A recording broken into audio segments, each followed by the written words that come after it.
No? Who's going to be next? Oh, okay. Mr. Cellini, you're next. Thank you. I want to just quickly rebut two claims that have been made in this hearing. One, that we've done nothing about ghost guns. The ATF has taken action to limit ghost guns. We passed my bill to ban ghost guns as part of the Protect Our Kids Act. It wasn't acted upon by the Senate. And secondly, this notion that somehow guns level the playing field for women, really? More than two-thirds of the victims shot and killed by intimate partners are women. And the presence of a firearm makes an abuser 5 times more likely to take a partner's life than if no firearm is present. So let me just set those two claims aside quickly. The reality is, every day in this country, 120 people are killed by gun violence. That's one life lost every 12 minutes. Gun violence is now the leading cause of death in children and teens in this country.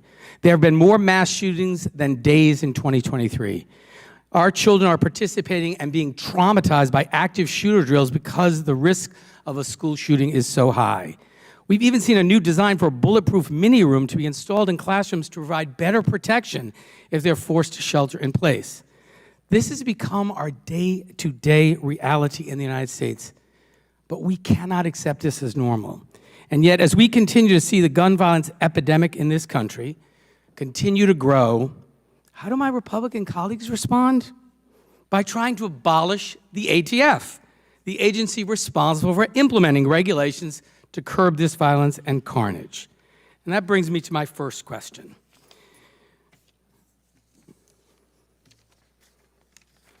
Mr. Bosco, this is a yes or no. Is this AR-15 equipped with an SB tactical arm brace? Yes, it is. It is. Now, for members of the audience, this is a picture of the weapon used by the mass shooter who killed 5 people and wounded 17 on November 19th in the Club Q shooting, an LGBTQ club in Colorado. It appears to have an SB tactical arm brace that was just identified. The shooter had several run-ins with law enforcement before this massacre, including an incident where he had held his grandparents hostage that led to a SWAT team standoff in 2019. Mr. Wilcox, if the ATF's arm brace rule had been enacted earlier, even last year, would the shooter have been able to obtain this kind of weapon? Thanks for that question. I mean, the fact is that short-barreled rifles aren't showing up in mass shootings unless they have been equipped with an arm brace, because those have been able to get around the national firearm restrictions. So no, that product wouldn't have been available as easily as it was if the regulation had been in place. And Colorado Springs is sadly just one example. Mr. Wilcox, have any other mass shootings been committed with AR-15 style weapons with arm braces? Yes, Congressman, I'm aware of at least 2 others, one in Dayton, Ohio, and another in Boulder, Colorado. Now, we've heard a lot today about ATF's rules subjecting firearms equipped with stabilizing braces to regulation. Does that rule do anything more than close a loophole that allowed people to evade public safety regulations simply by adding accessories to pistols to transform them into short-barreled rifles? No, Congressman, this is ATF enforcing the laws on the books, assessing technology, going through the notice and comment rulemaking process, taking appropriate action, and providing ample compliance opportunities, waiving the fees that come with the National Firearms Act, and having a grace period so that law-abiding responsible citizens can take advantage and register their weapons if they wish. And again, short-barrel rifles have been regulated under the National Firearms Act since 1934. Isn't that correct? That's correct. Your predecessors in Congress established the clear law in the 1930s around short-barreled rifles. And stabilizing braces have been examined by the ATF since 2012. Why did it take so long for the agency to close this loophole? So it's because I believe technology has changed in that time. And in fact, this wasn't the first time ATF acted. Under the last administration, the Trump administration, they took action, sending a cease and desist letter to one company that was selling a short-barreled rifle equipped with an arm brace. And so we've seen ATF consistently act as they've started to assess technology before entering the formal notice and comment rulemaking process. And does the ATF rule prohibit veterans or the disabled or any law-abiding American from possessing a firearm equipped with a stabilizing brace? And will disabled veterans be able to keep these types of firearms even if the stabilizing brace was designed to be fired from the shoulder? Absolutely, Congressman. There's no prohibition in this regulation. There's no prohibition on short-barreled rifles in the National Firearms Act. In fact, ATF processes hundreds of thousands of national firearm applications every year for millions of firearms. This is something ATF knows how to do and does do. Thank you. I want to just end by thanking all the advocates here for gun safety for all your good work and for being present today to hold everyone accountable for their remarks and their votes. And I yield back. Chair recognizes Mr. Perry for his 5 minutes. Oh, I thank the chairman. sorry. Go ahead, Ms. Biggs. Okay. Mr. Perry, go ahead. We're trying to balance, right? We're trying to balance the safety of the citizens in the United States of America with this God-given constitutional right. It's enshrined in the Constitution, came down from God, that we can defend ourselves. We're trying to balance that, and that, I think, is what this discussion is about. And then who does that balancing, whether we are a nation of laws or a nation of hysteria and screaming, which doesn't seem to produce much, but a bunch of screaming. And I get that people are exercised, but there are people here that are elected and accountable to make the laws. Unfortunately, in this case, folks that aren't accountable seem to be making the laws with the power to put you in jail, the authority to put you in jail if you disagree. Mr. Wilcox, are you a gun manufacturer? Are you asking if I'm a licensed gun manufacturer? I'm just asking if you're a gun manufacturer, I'm not. licensed or otherwise. So you're not. Have you made a so-called ghost gun? I have not. You've not. What are the tools necessary to manufacture the so-called ghost gun? So I've worked with a number of veterans who have made this, and to make the handgun model, if you buy the polymer frame with the kit, what you need is a hand drill and a hand file. So actually, these aren't motorized tools or battery-operated tools at all. They're just working with muscle power. And so you've done it. When you said you've worked with them, you stood right next to them, you held the tools, you're saying a hand drill, and what was the other thing? A file? A hand file, yes, sir. I'd be happy to send you the link. It's on YouTube. It actually, shockingly, has 4 million views of people seeing these hand tools in under an hour convert this frame into something that can be used in a firearm. So you don't have the tools, and you're talking about that you've assisted veterans doing it, and I can go watch on YouTube. Do you think that everything you see on YouTube is real? I sure hope not, or my kids would be in trouble. Okay, all right. Well, look, I think that's fair.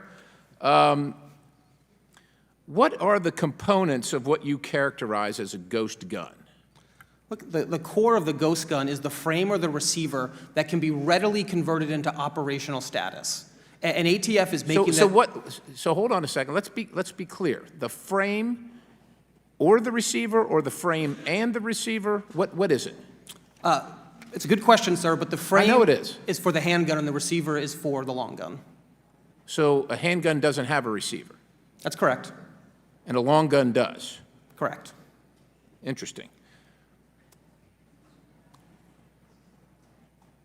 On YouTube, when you watch this video, so to speak, at what point did the components, or forget the YouTube, when you personally assisted with a hand drill, not even an electric, you're talking a hand drill with a crank, right? When you were assisted with that, at what point did those components become a gun?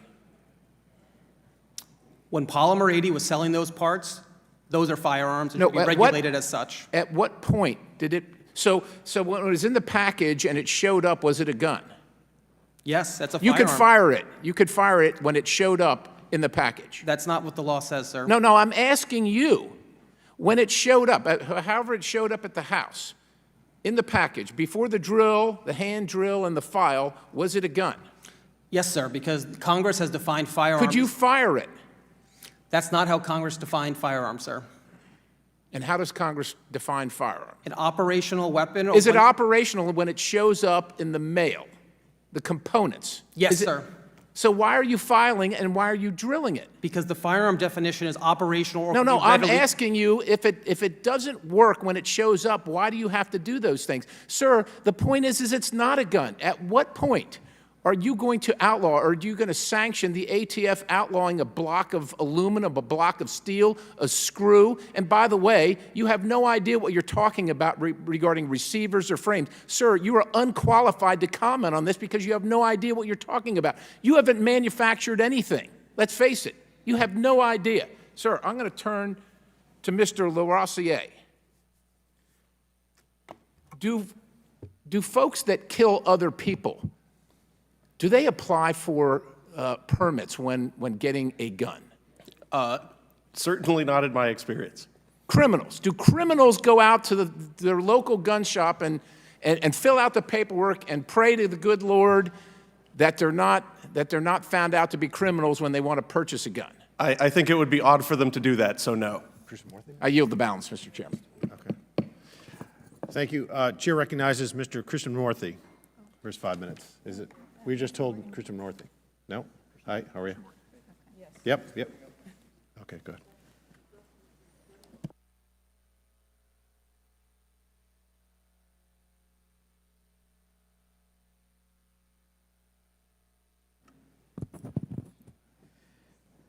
Thank you, Mr. Chair. I want to address some issues that have been raised in this hearing. First of all, I believe that there have been some claims of the Biden ATF and Democrats attacking the Second Amendment. So I just wanted to clarify the record a little bit.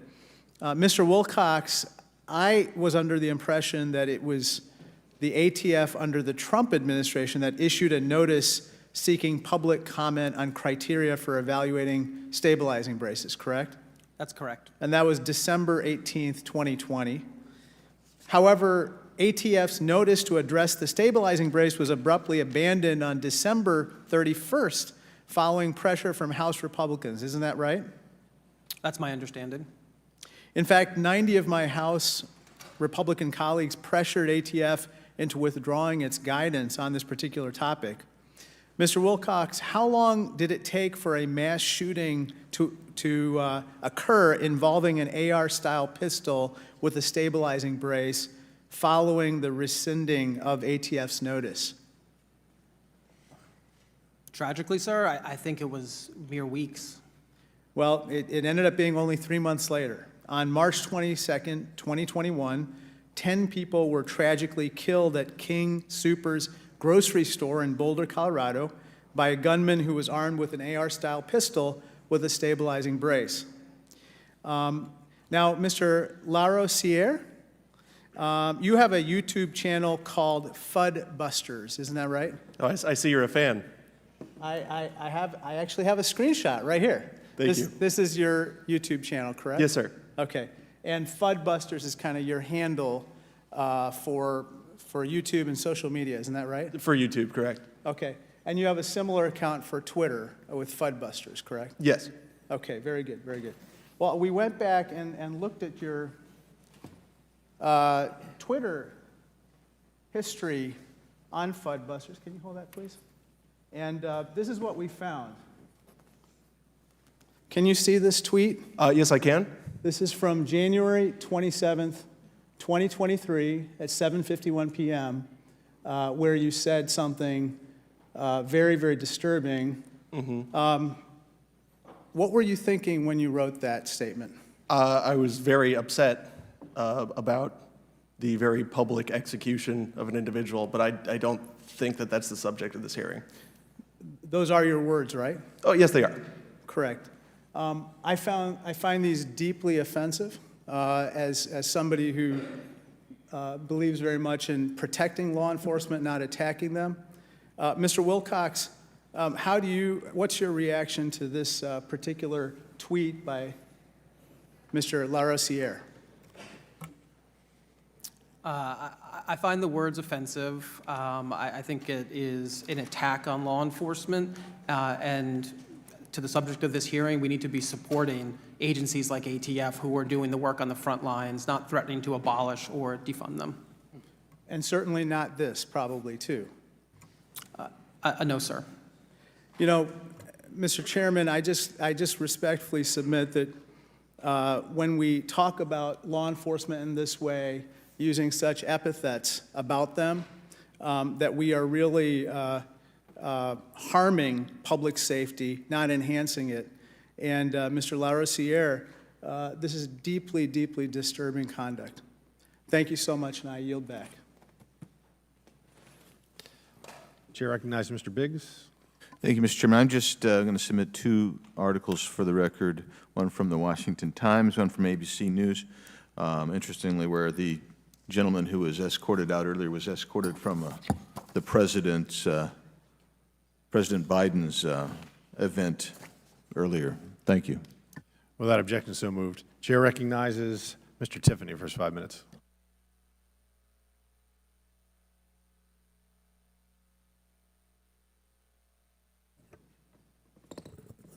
I haven't done this hearing room before, Mr. Chairman. Mr. Bosco, we're hearing about banks and other lending institutions that are not lending to companies that make firearms, make munitions, things like that. Are you familiar with that? I am, yeah. Tell us how pervasive it is.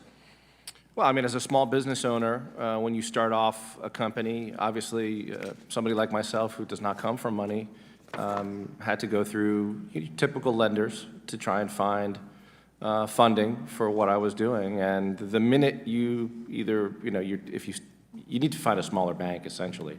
If you use a larger bank and you say what you're doing, essentially they'll tell you no. So there's no other place to go other than smaller lending institutions. So what do you think when you hear that the ability to lend is being suppressed? I believe it. So where's it driven from? I mean, it's a politicization. You certainly have people in banks that have political opinions, and what they do is they use those political opinions to essentially stop you from obtaining any money from them. So there's a real-world example going on right in our state of Wisconsin at this time. I believe it's the Bank of America has cut off a company that is involved in producing these types of products. And fortunately, a regional bank who really does a good job, it's good for them. They're going to pick up that business. But you got one of the big banks that are just saying, you are now persona non grata. Wouldn't you kind of put this under the heading of ESG? I would, yeah. Yeah, for sure. I hope I say your name correctly, Mr. LaRosiere. Do you have any comments in regards to that issue? As far as debanking the firearms industry, it's been an incredible source of tumult for my clients, and especially when you're talking about small businesses, fewer than 15 employees, then having to pay exorbitant rates, for things like credit card processing.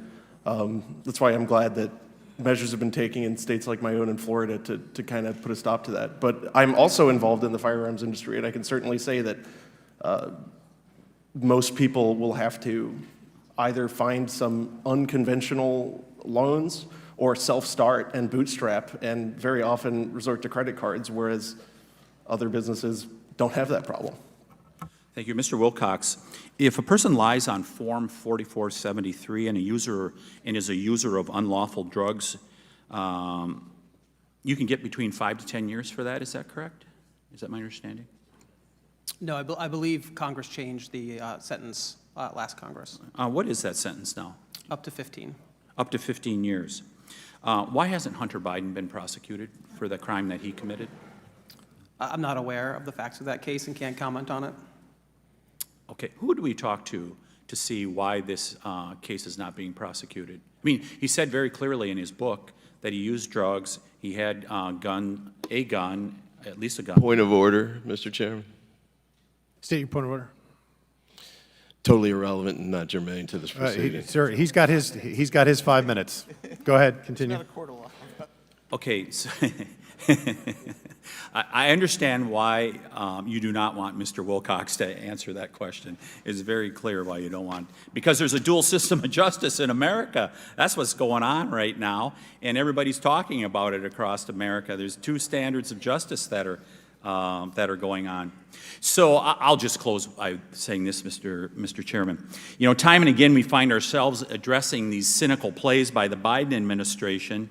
Now they're going after the gun-owning people of America, by the way, the legal gun-owning people across America, and it's always using administrative law to do it. This is nothing but a cynical ploy that's going on by the Biden administration, trying to score points with those people that are in their corner of the American public. All you got to do is look at what happened with the student loan thing. It was an election year gambit that went on. They were trying to motivate young people to get out and vote. And how could they do that best? By playing the Supreme Court and Republicans off, oh, those are those evil people that are going to make you have to pay off your student loan. By the way, I have 2 daughters that have student loans, and they should pay it off. They signed a contract. Our family signed a contract. They should do it. And yet this is this kind of cynical stuff that goes on with the Biden administration all the time. And this is no different. This is no different at all. It's time that my colleagues on the left in the Biden administration stop trying to unconstitutionally make law-abiding citizens into criminals. Stop using administrative law the way you're using it. I yield back. Thank you. Chair recognizes Ms. Macbeth for 5 minutes. Thank you so much, Mr. Chairman, and thank you so much to our witnesses today. I have read your testimonies. I am grateful that the majority has provided us this opportunity to highlight the great and very successful work that the ATF is doing to combat gun violence and also keep our communities safe. As most people in this room know, the ATF finally has a permanent director after almost 10 years without a leader at the helm of one of the most consequential agencies in the federal government. An agency tasked with keeping guns out of the hands of those who are in danger to themselves or their communities. An agency that partners day in and day out with our local and our state law enforcement agencies. And an agency that simply just helps stop crime before it happens. I know that there's been an effort in this room to criticize the ATF and the important work that they're doing. However, I think something that we can all agree upon is that we all want to save American lives. We all want to prevent violent crime, and we all want to keep our communities safe. And that is exactly the type of work that the ATF does day in and day out. And it's not just this side of the aisle that recognizes the importance of a supported ATF. When Director Debanking was nominated, the Federal Law Enforcement Officers Association, which represents over 26,000 law enforcement professionals, issued a letter of support, as did the International Association of Chiefs of Police, the world's largest organization for police leaders, and the Women in Federal Law Enforcement Foundation. The public, law enforcement groups, and survivors, such as myself, know the difference that a supported ATF can make in our fight against gun violence. My questions are for you, Mr. Wilcox. The ATF recently issued a comprehensive report on gun trafficking for the first time in 20 years. Can you please speak to the importance of regular gun trafficking reports in our fight against gun violence, and how lawmakers such as ourselves sitting in this room, or some of us sitting in this room, can utilize such reports in crafting legislation? Thank you for the question, Congresswoman, and your leadership. I think as the director said in the opening, information is power. And this second volume of the gun trafficking report provides real information about where we should be focusing our attention. It taught us that there's been a 1,000% increase in the recovery of ghost guns in the past 5 years, a 500% increase in the recovery of machine gun conversion devices, and that guns are moving from gun dealers to crime scenes faster than they ever have before. These are concrete intervention points where we could focus resources to address the proliferation of ghost guns, machine gun conversion devices like auto sears that slip into a handgun and can be printed for quarters on the dollar from computer code, and cracking down on the gun trafficking channels. ATF has taken that information and converted it to action by going after rogue gun dealers like the one who was selling dozens of guns to individuals who were engaged in unlicensed, unlawful gun sales, cracking down on trafficking rings that are moving hundreds of guns from one state to the next. And so these are really the clues. But it's not the end of the story. There's volume 3 and 4 still to come. And the hardworking, brave men and women at ATF are going to continue to accumulate data, produce it, and hopefully lead us to the data-driven results and solutions we know we need, like the Bipartisan Safer Communities Act. Well, thank you. Local and state law enforcement, they regularly work with the ATF in solving crimes and preventing them from happening again and again and again. Can you please describe the expertise and the resources that the ATF provides to our local and state police departments? There really is no better partner to local and state law enforcement than ATF. They provide needed technology to assess ballistics, to trace crime guns, identify crime trafficking patterns, and help solve investigations. Just recently, they helped bust a fentanyl trafficking ring that also involved a gun trafficking element. So ATF is out in the world, they're out in the community doing the work, providing a force multiplier for local law enforcement who's seeking to address violent crime, illegal guns, and to keep our community safe. Well, thank you so very much for that. And honestly, I'm so grateful that we do have a director at this time, because right now we do seem to be making some headway, making some common sense decisions in keeping Americans safe. Thank you so much, and I yield back. Thank you. Chair recognizes Mr. Clyde for 5 minutes. Thank you, Subcommittee Chairman Fallon and Subcommittee Chairman Biggs, for allowing me to You can just call us Chairman. That's fine. You don't have to be specific. Chairman works. But thank you for allowing me to participate in this joint hearing. As one of the few federal firearms licensees in Congress and a small business gun store owner for over 30 years, I've had a lot of experience working with ATF. Our unalienable right to keep and bear arms, this fundamental freedom, is certainly under attack by President Biden and the ATF. With the new frame and receiver rule, the pistol brace rule, and now the most recent attempt at universal background checks through President Biden's executive order. On January 13th, the ATF finalized its pistol brace rule, which unlawfully treats firearms with stabilizing braces as short-barreled National Firearms Act restricted weapons, effectively turning millions of law-abiding gun owners, including many disabled veterans, into criminals in just 120 days. Unelected anti-gun bureaucrats announced to law-abiding gun owners possessing these pistols with these attached braces that starting on January 31st, they have only 120 days to register, turn over, dismantle, or destroy their firearms. Failure to comply with this unconstitutional measure will result in up to 10 years in jail and a $250,000 fine. The ATF's abuse of rulemaking authority dangerously violates American Second Amendment rights, irresponsibly disregards Congress's sole legislative authority, and reveals yet another uninformed flip-flop decision by anti-gun bureaucrats at the ATF. Back in 2012, pistol braces were determined legal to use and shoulder. The decision was reversed 3 years later in 2015, claiming stabilizing braces were illegal to shoulder, turning pistol-braced firearms into unregistered short-barrel rifles. This changed again in 2017 when stabilizing braces were once more determined to be legal to shoulder. And now here we are in 2023 as the ATF is yet again vilifying pistol braces and turning their owners into criminals, and in the process, destroying the hard work of entrepreneurs and small business owners like Mr. Roscoe. To help with this injustice, this week I introduced the Joint Resolution of Disapproval, H.J. Res. 44, under the Congressional Review Act with Congressman Richard Hudson, as well as the support of over 180 of my House Republican colleagues as original co-sponsors to repeal the tyranny of ATF's misguided and unconstitutional pistol brace rule. This ATF rule and every other form of gun control pushed by the Biden administration is nothing more than a thinly veiled assault on our Second Amendment rights. It is yet another attempt to advocate backdoor gun control in order to disarm our nation and dismantle Americans' Second Amendment freedoms. The intended end result would be an unarmed America, which would make for a less safe and less free America. Mrs. Swearer, will the ATF's pistol brace rule reduce crime and save lives, do you think? Almost certainly not. In fact, it's mostly liable to create felons where there were not felons before, instead of attacking violent crime as it currently exists. And by the tens of thousands of them. Yes, sir. So if the intent is not to reduce crime and save lives, what do you believe is the purpose of ATF's pistol brace rule?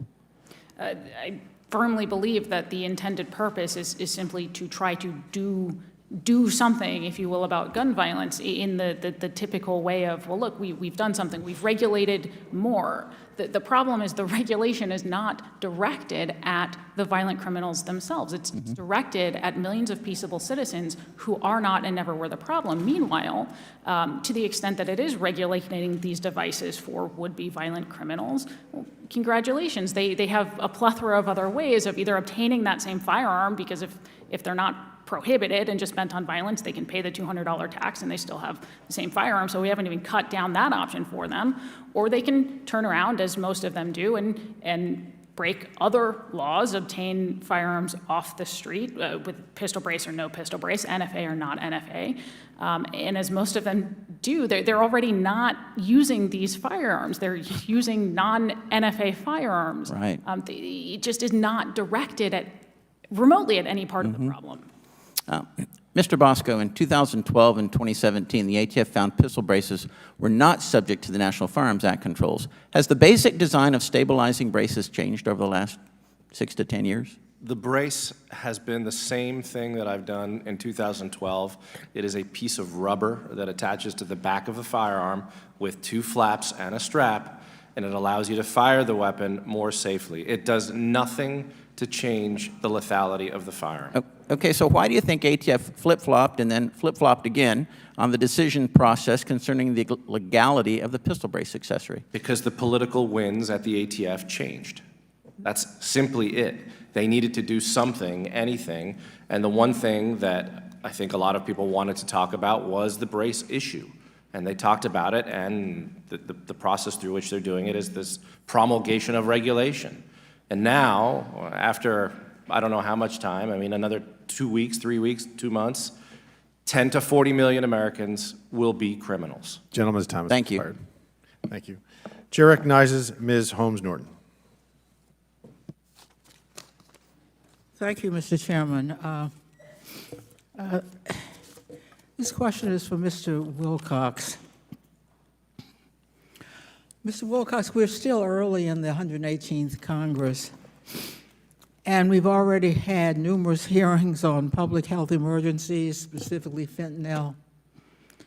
However, it is shocking that the first hearing on firearms held by this Congress does not address the fact that guns are the #1 cause of death for children in the United States. Now,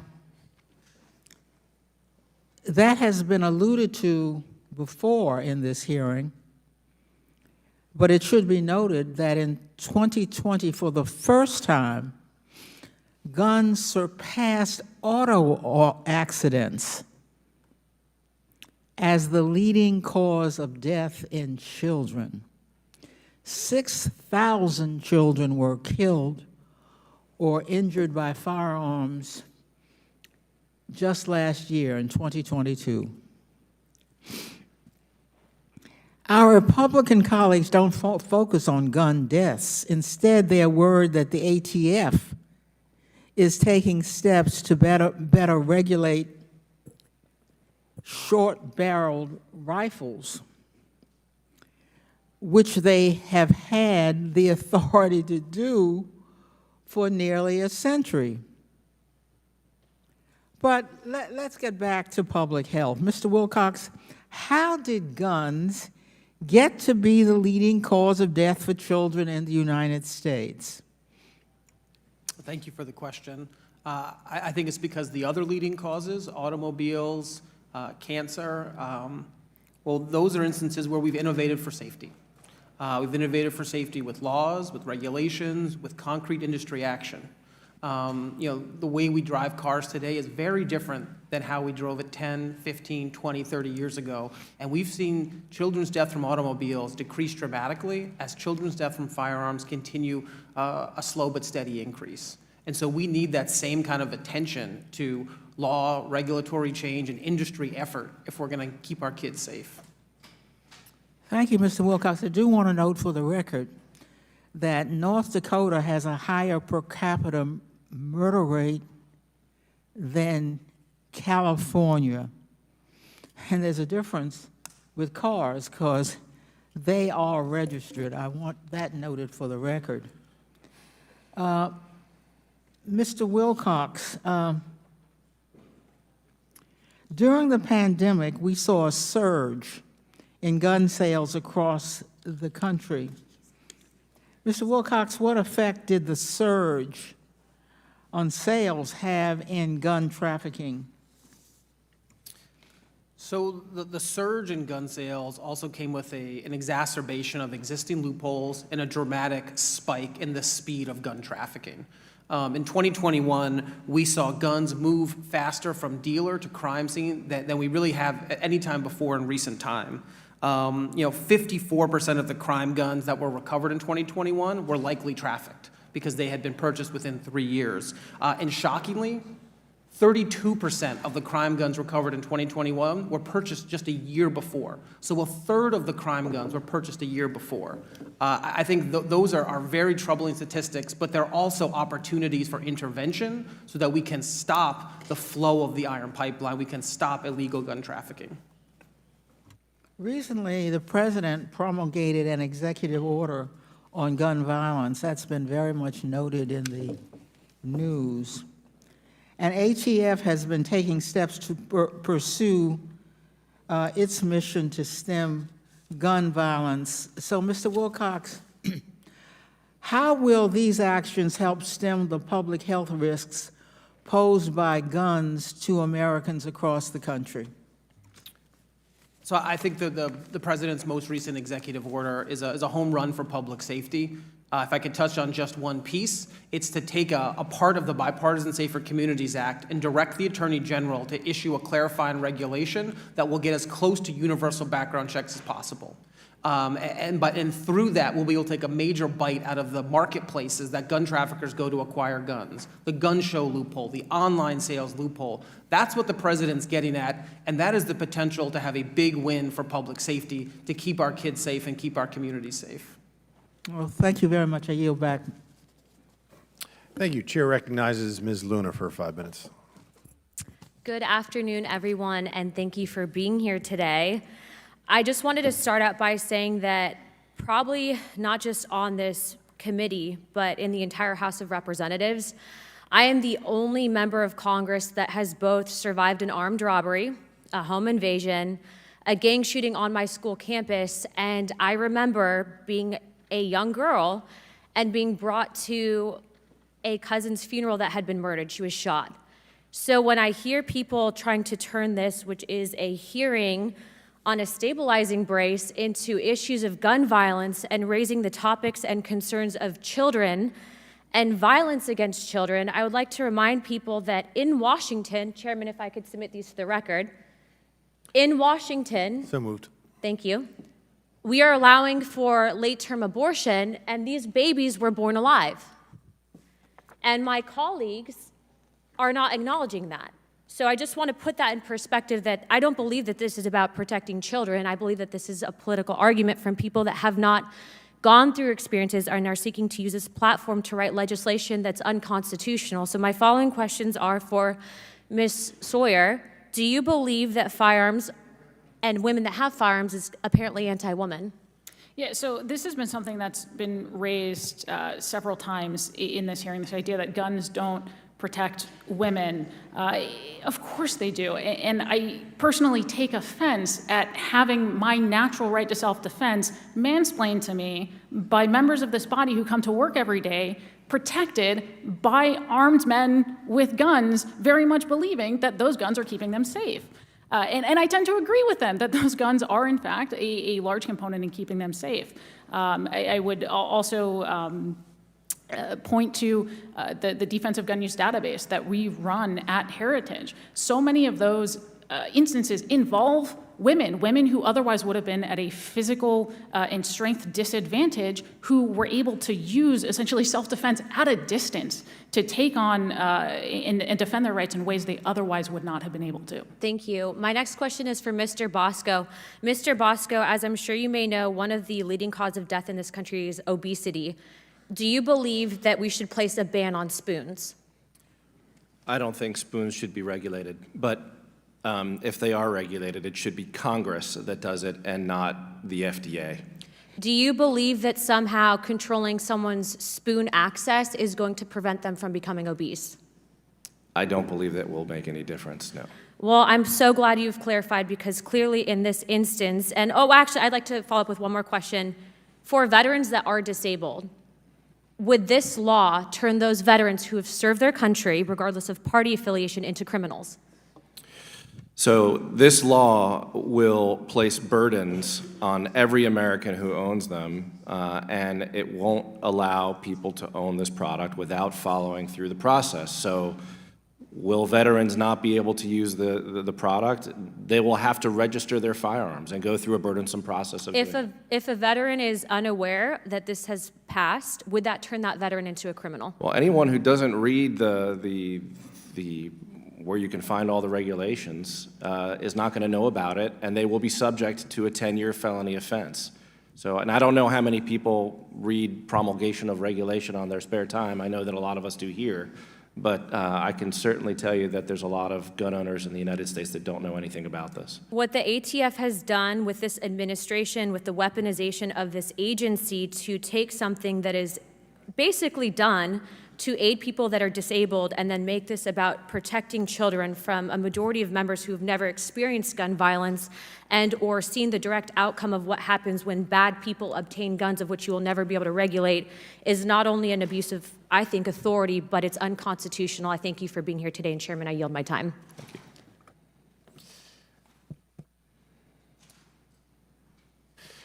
Thank you. Chair recognizes Mr. Swalwell for 5 minutes. I want to thank the activists who have stayed in this fight for gun safety, reasonable gun safety, and thank you for showing up today. I'm also sorry that you were targeted earlier. The same people that want to have you arrested and put in jail want to go to the D.C. jail this week to take the January 6 terrorists out, if you can believe that or not. Probably shouldn't be surprised that this hearing has deviated to include Hunter Biden's laptop. And for such a serious issue like this, I would encourage my colleagues to go through Hunter Biden's laptop on their own time. Whatever they want to see in there, they should do that on their own time and not when we have such an important topic like gun safety. I also have to just say, though, as the son of a police officer and a brother to 2 police officers, I'm a little surprised, especially growing up in a Republican family, that my colleagues have abandoned the position I've long known them to hold, which is to defend and protect the police. And instead, they have brought here a witness who said, "Fuck the cops." And they have among their ranks a colleague who sells campaign merchandise that says, "Defund the FBI." And the title of this is ATF's Assault on the Second Amendment. This is a law enforcement agency charged with protecting the community. And so what we are really coming to find is that this gang is not interested in backing the blue. They're entirely interested in backing the coup. They don't stand up for the officers who protected us at the Capitol that day, and certainly by bringing witnesses here today that say fuck the cops, we know that that's exactly where they stand. Otherwise, they wouldn't have invited somebody like that. But what's really disturbing is that this hearing has gone way outside the mainstream, because most Americans believe that you should be able to own a firearm to protect yourself, that you should be able to own a firearm to take your kids hunting, and that you should be able to own a firearm to go to a range and shoot for sport. Most Americans agree with that. An organization called 97%, which only focuses on gun owners, has found that 78% of gun-owning Republicans want laws that restrict the ownership of a firearm if you've been committed of a violent crime. 70% of gun owners also want, according to 97%, red flag laws. Most of us live in the great big center where we think that we can protect our kids and protect the Second Amendment. What we're seeing here today is just chaos. They don't want solutions. They want chaos. They want to attack the people who are charged with protecting our community. And also, I always thought Republicans were, the self-proclaimed protector of free markets. But here, they seem to have a problem that a free market society that has banks would say, we don't want to bank with a certain individual. They had no problem when, in a free market, a baker said, I don't want to make a cake for a gay couple. Never stood up for that guy. But they're here to stand up for someone where a bank said, we don't want to do business with this particular client. I do want to ask you, Mr. Wilcox, if you wanted to respond to Mr. Jordan when he said and suggested the ATF does not meet with gun manufacturers and sellers. Do you have a response to that? I think the ATF has an open door policy, both to the regulated industry and to interested members of the community. And I really do commend Director Dettelbach and the ATF for taking that approach to really take in all views. And I agree, they should do that. They should have open dialogue with manufacturers and sellers. Also, my colleague said earlier that, and suggested that Democrats do not have any lived experiences with firearms. And I know one person who ran for Congress because of a tragic lived experience with firearms. And if it's okay, I would yield my remaining time to Ms. McBath. Thank you so much. I really appreciate you yielding to me, my colleague from California.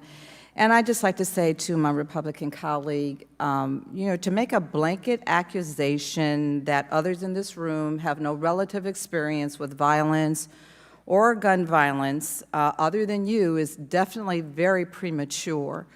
Since my son was murdered in 2012, I have spent every day, every hour, as many individuals in this room have, many of our experts, many of our survivors, many of the people that are sitting in this room working on this issue have far more, granted, probably have far more experience and relative knowledge about what it is going to take to change the culture of gun violence in this country. And we actively work on it every single day.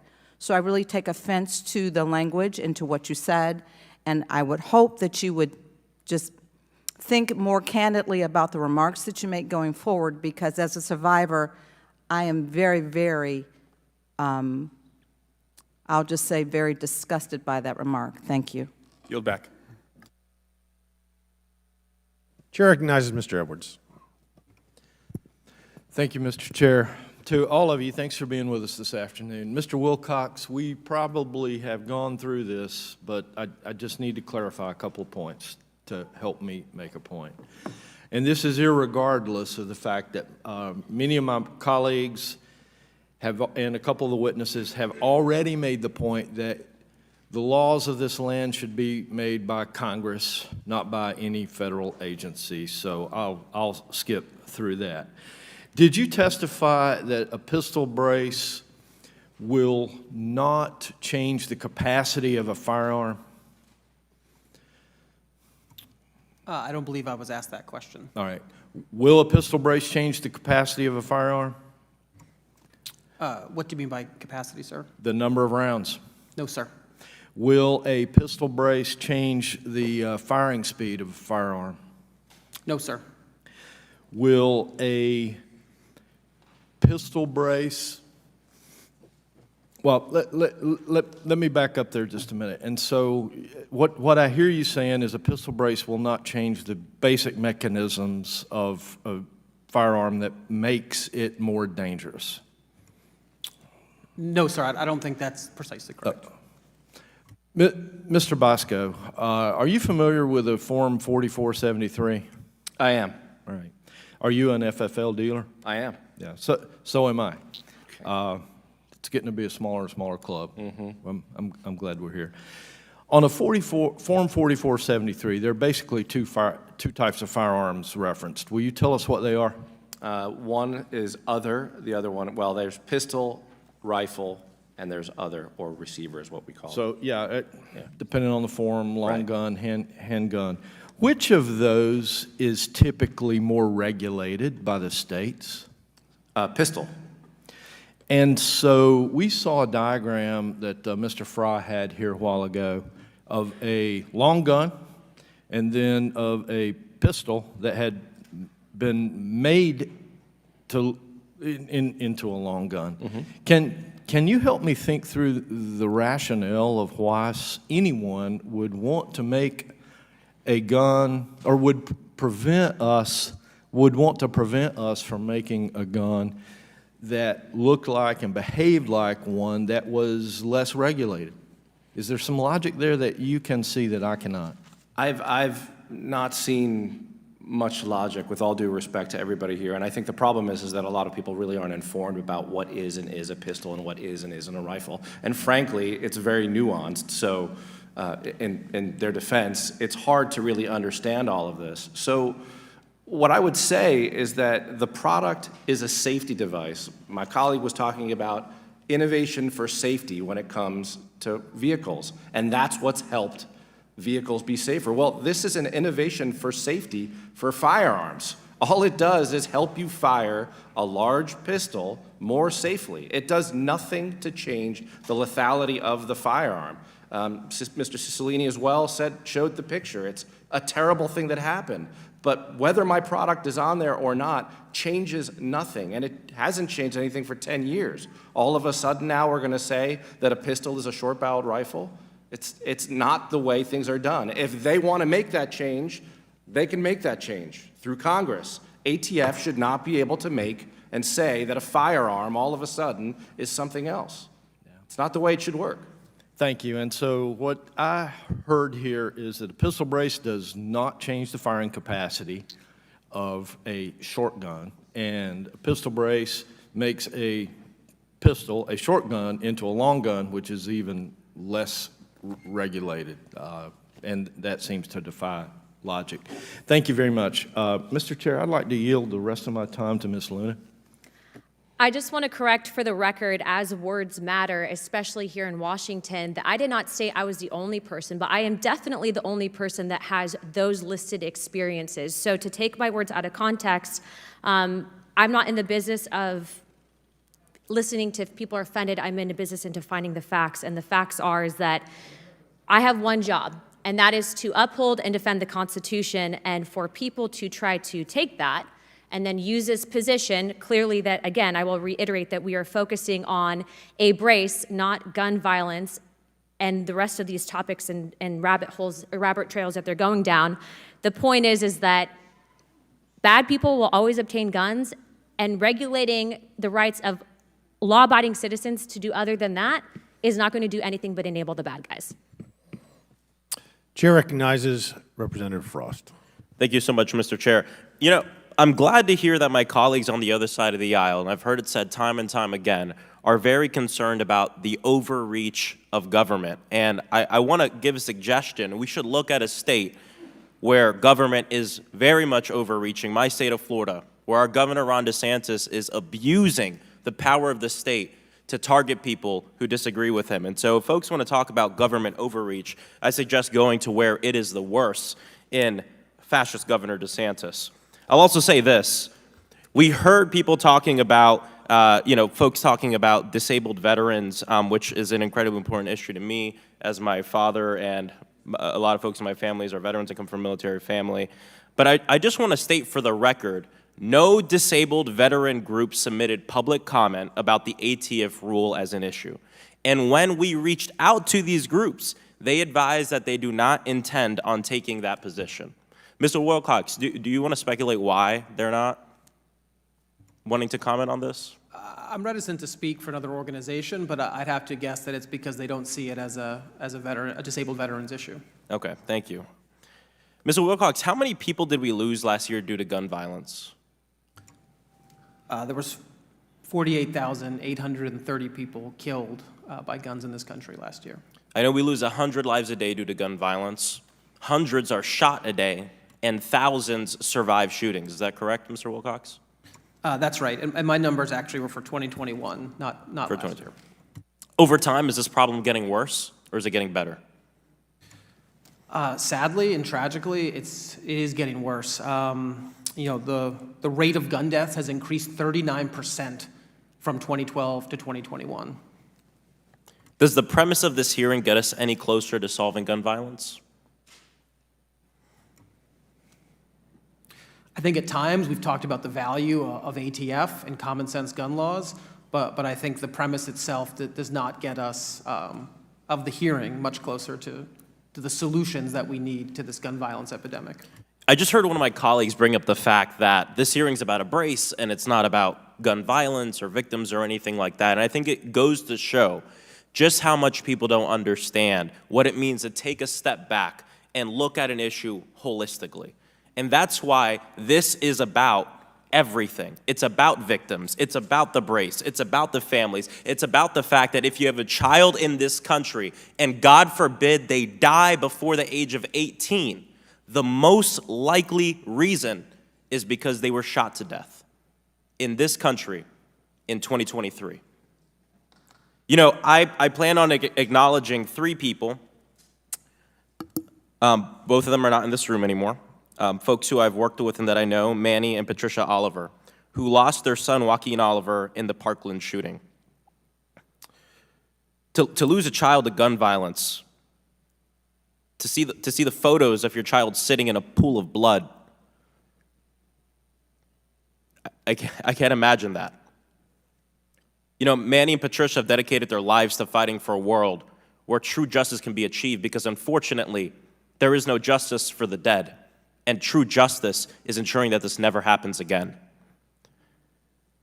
I fight alongside Manny and Patricia Oliver. I believe that they are American heroes, and what they always say is they don't want their son Joaquin to be remembered as a victim. They want him to be remembered as an activist.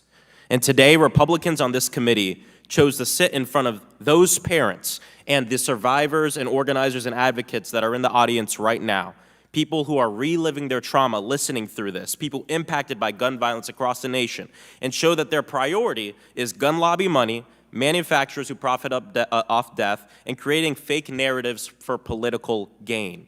Again, the leading cause of death for kids in America is guns. And today's hearing is about distracting the people from the truth. They want you to believe that the greater threat is the ATF and not the facts that are in front of us. We heard one of my colleagues bring up facts. Let's look at the facts, and I just said them.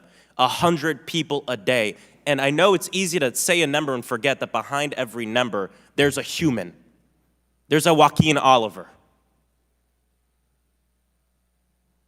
Enough is enough, not one more. And to all the organizers, advocates, survivors, and families here today, I'm so sorry that you've had to sit through this hearing. I'm so sorry that you had to see what happened outside to Manny and Patricia, who are just fighting for a world where no other parents have to go through what they went through. And I, for one, believe this has nothing to do with policy and everything to do with politics. And I won't be listening to another second of it, and I wouldn't blame you all if you made the same decision. I yield back. Chair recognizes Representative Higgins. Thank you, Mr. Chairman. I'd like to introduce for the record a copy of a bill, H.R. 1678, titled the Protecting Legal Firearms Ownership Act of 2023.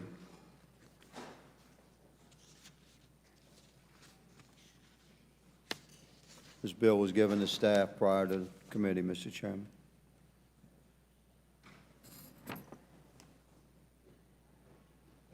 Passed unanimously. Without objection. Thank you, Mr. Chairman. Mr. Chairman, evil is not born in the mechanisms of man, it's born in the heart of man. Been a lot of passionate discussion here today. Let's call it that. There's no such thing as gun violence, ladies and gentlemen. There's only human violence. It's intellectually unsound to assign an act of violence to a mechanism of man.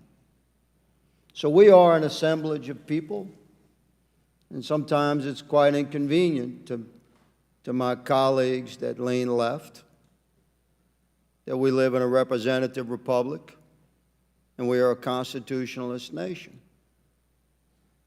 So the Constitution doesn't say a lot of things we wish it would, does say some things that others don't like, but it most certainly grants every free American the right to keep and bear arms. It says that right shall not be infringed.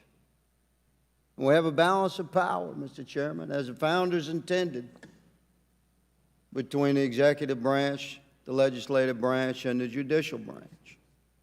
And the executive branch is intended to have broad and sweeping authorities. And when you have an executive branch that abuses that authority, you don't change the authority, you change the executive. And that's what elections are for, and that's what we'll do. So in the meantime, we're responding to ATF oppression of our Second Amendment rights very calmly and judiciously, because we have that right as American citizens to uphold our right to keep and bear arms. That's what this legislation does.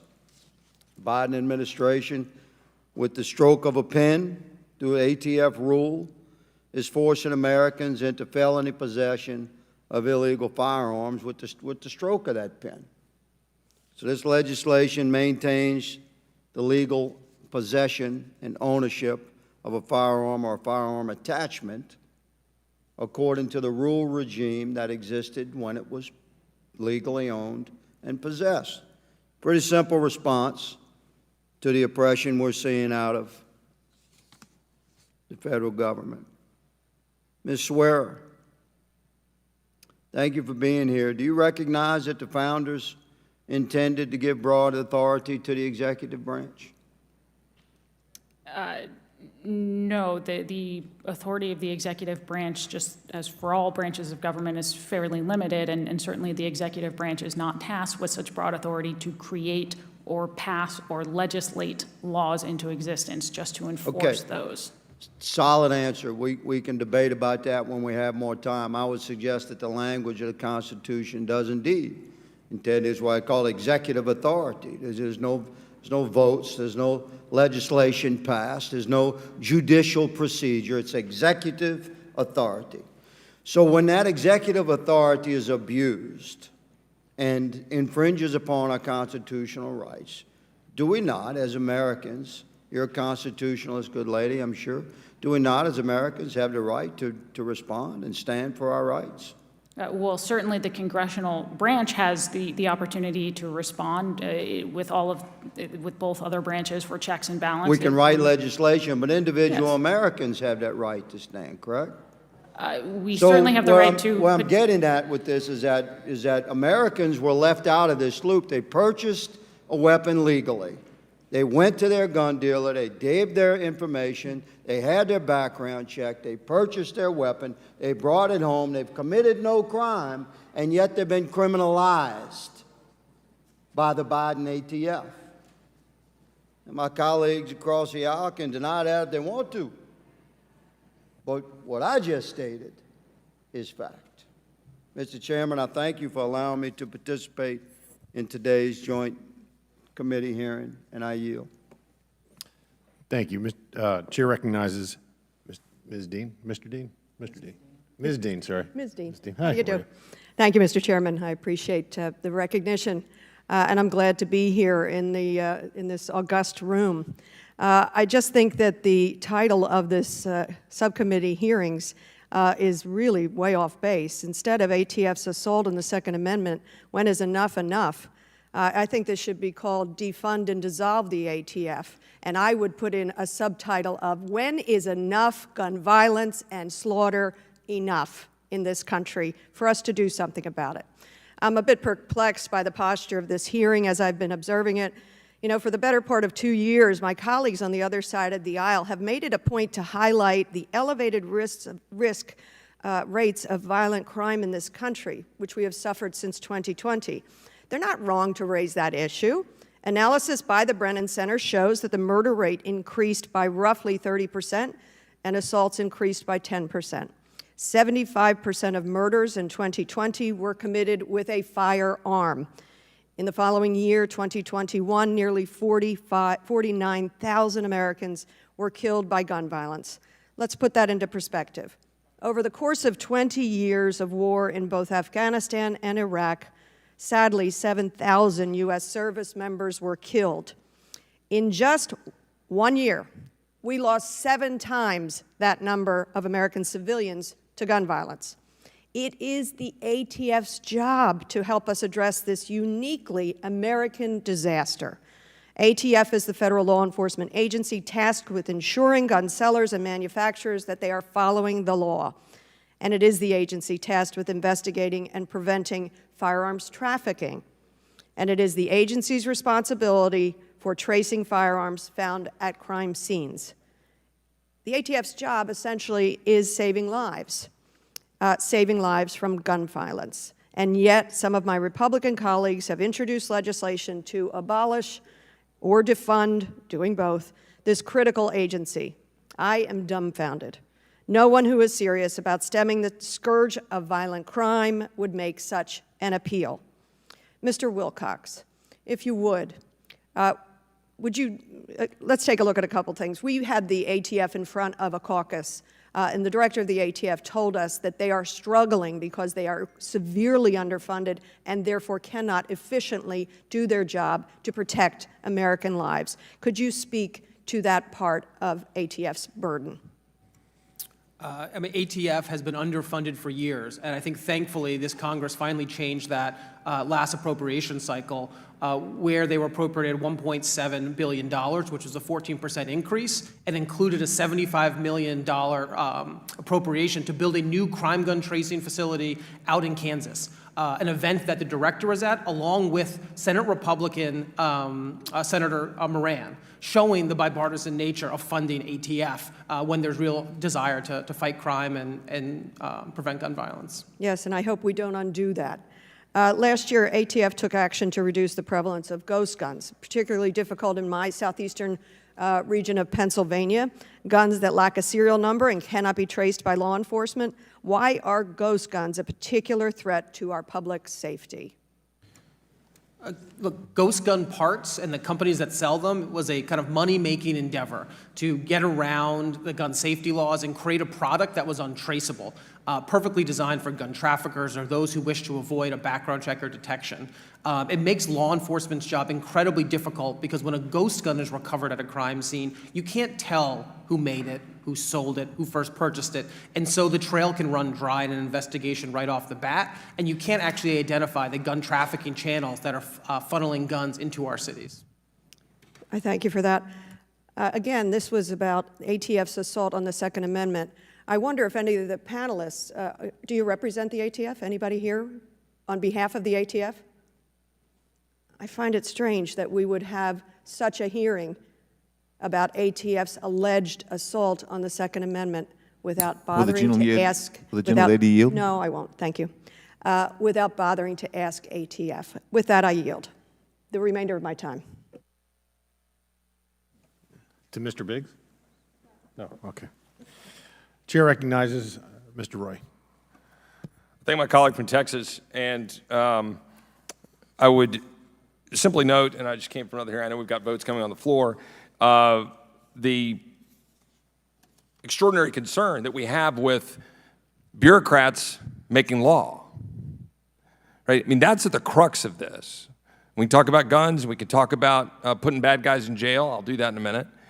But at the crux of this is a bureaucrat making a unilateral decision to try to turn millions of Americans into felons, to advance a radical leftist agenda, which is clearly what is at play.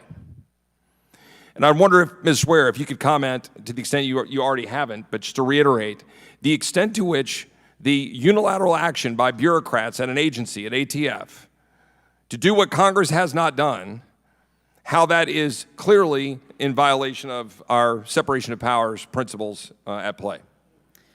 So our Constitution, as you mentioned, is set up with separated powers. You have the executive branch whose job is to enforce the law, and you have Congress who passes laws because Congress is held accountable to the people.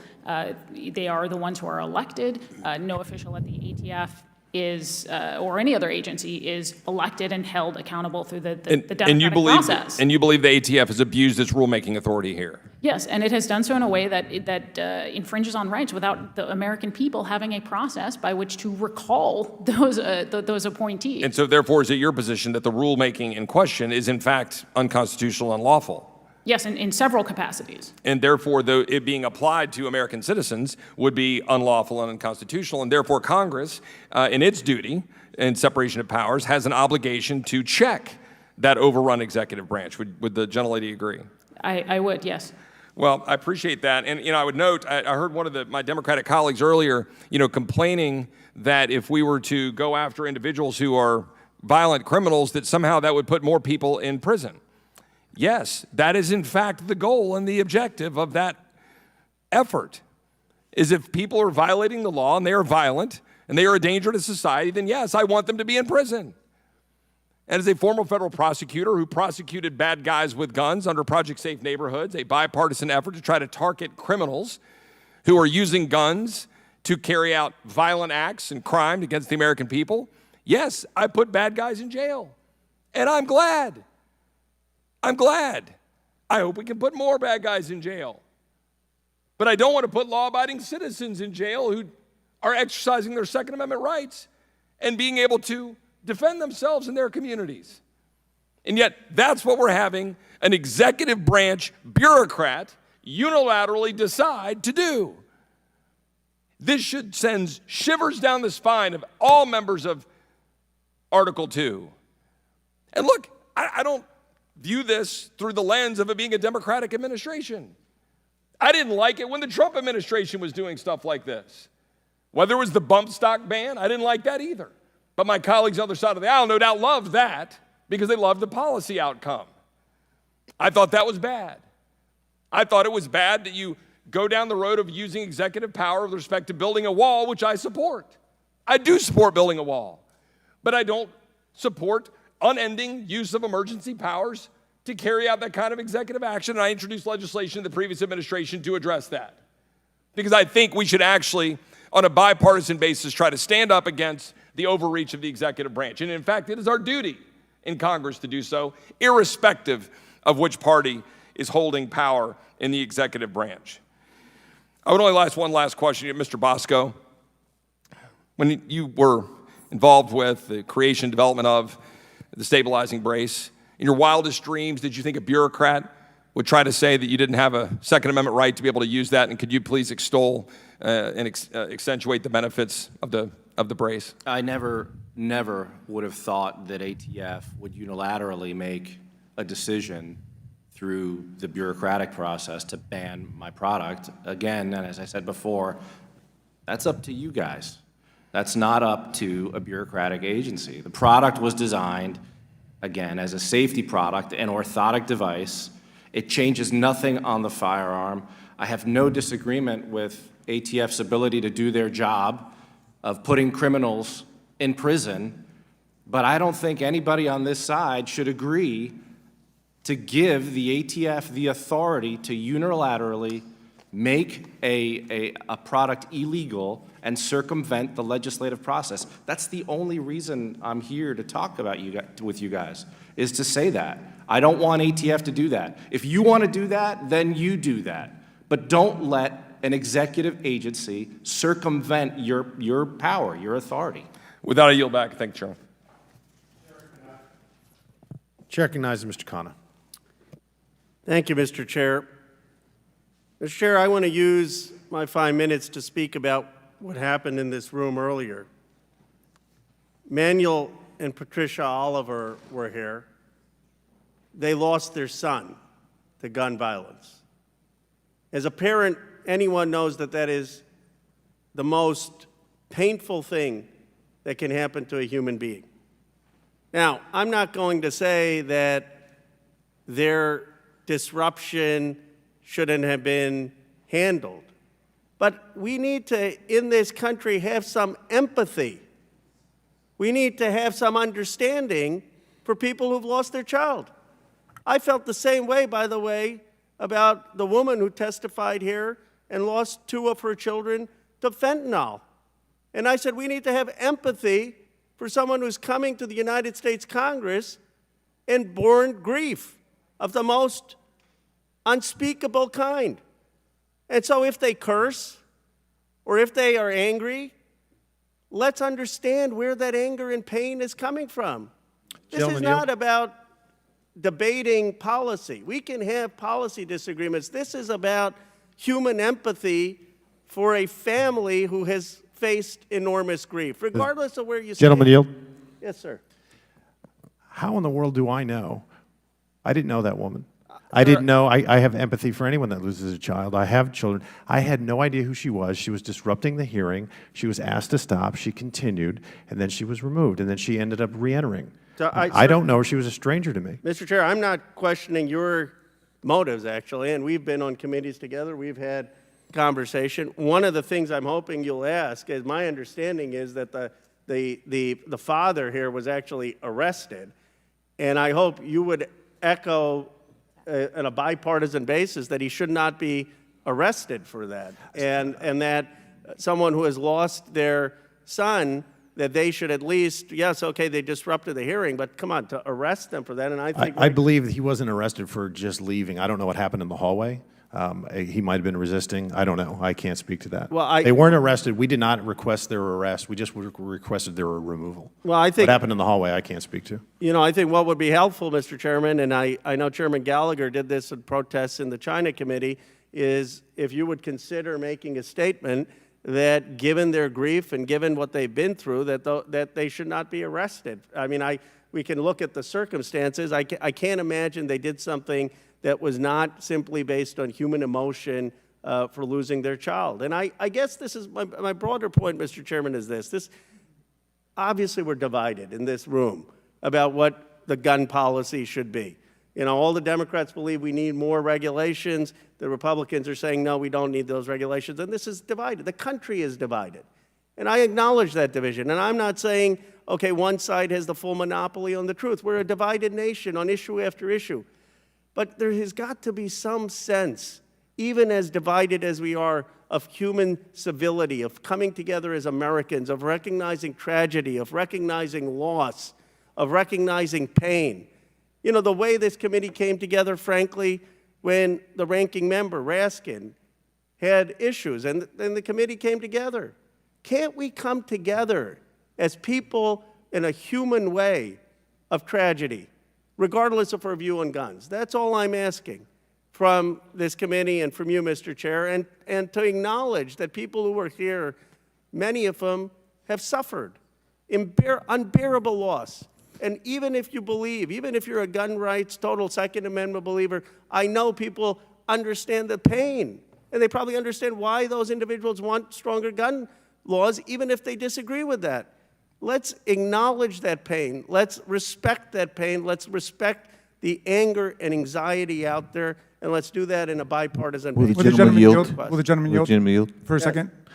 Thanks, Mr. Khan, and I do appreciate that because we've worked together on a lot of things. We have a lot of agreement on a lot of issues, and I'll speak for myself. I do have empathy for people who have had an unspeakable loss. I don't think either one of us knew who either of those people were, but I will tell you that the gentleman has a history of disrupting and being arrested. He was arrested at President Biden's event for the same conduct. And I don't know why he was arrested ultimately, Mr. Khanna, but I mean, we can empathize, but we also have to understand that does not give license to pursue that type of conduct. And I yield back to you, Mr. Khanna. Gentleman's time has expired. Chair recognizes Mr. Longworthy. Well, thank you very much, Mr. Chairman, and I'd like to thank all of our witnesses for being here today to discuss the crucial need to uphold the Second Amendment. And I know our witnesses today and many of my colleagues will agree that the right to bear arms is one that we must do everything in our power to uphold and defend for the American people that elected us. Now, Mr. Laverzeri, are you at all familiar with the ATF's Form 4473, the firearms transaction record? Yes, sir. Can you explain the evolution of this document? So this began in the Gun Control Act, right, which is what established federal firearms licensees to begin with. And originally this document, you'd effectively just attest that you were non-prohibited. Of course, over time, what makes an individual prohibited has expanded rapidly. But for right now, I guess your question is what do you include on the document? So personal identifying information, name, address, a proof of a piece of ID, and then the firearms that are to be transferred. Okay. I believe it started off as a one-page document. It's now a seven-page document, and I will say that even when I tried to download it, it took a very long time. The ATF has made it very hard to acquire the document, and you need certain system requirements, and then you have to go through several hoops just to download it, and I hear a lot of feedback from our constituents on that. Can you speak to the language in the document? I can mostly from memory, yes. Okay. You know, constituents in my district have said that it's become so complex that it's deterring people from obtaining and purchasing weapons. So the instructions are certainly very obtuse, right? There are yes and no questions on the front. They ask for identifying information. They ask for identification on the firearm. Then there's a whole additional box whether or not you picked it up on the day of purchase. So it can be quite complicated, especially in jurisdictions where you have a mandatory waiting period. Okay.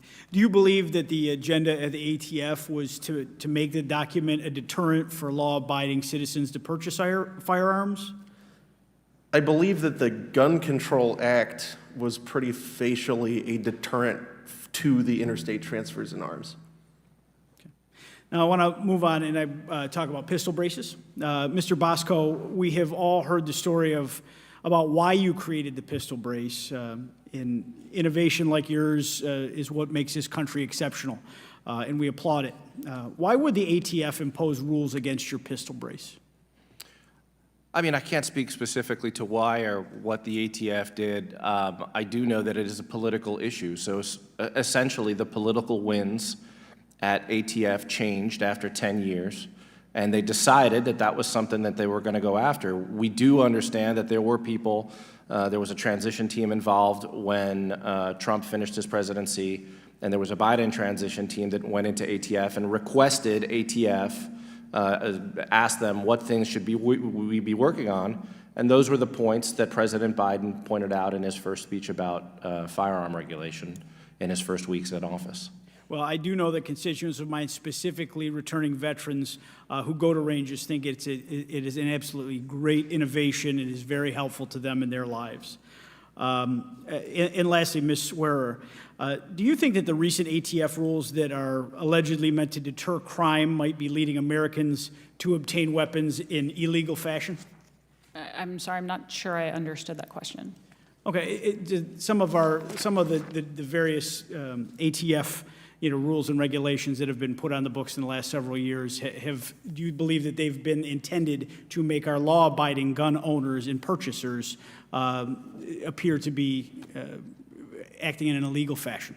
Well, I'm not sure that the intent is to make it look that way, but in practice, that is what happens, is you have law-abiding, peaceable citizens who, especially in the case of this pistol brace rule, are sitting there with their lawfully obtained firearms, and then a lot of times even without their knowledge, because they're not paying attention to what goes on in regulatory rulemaking processes.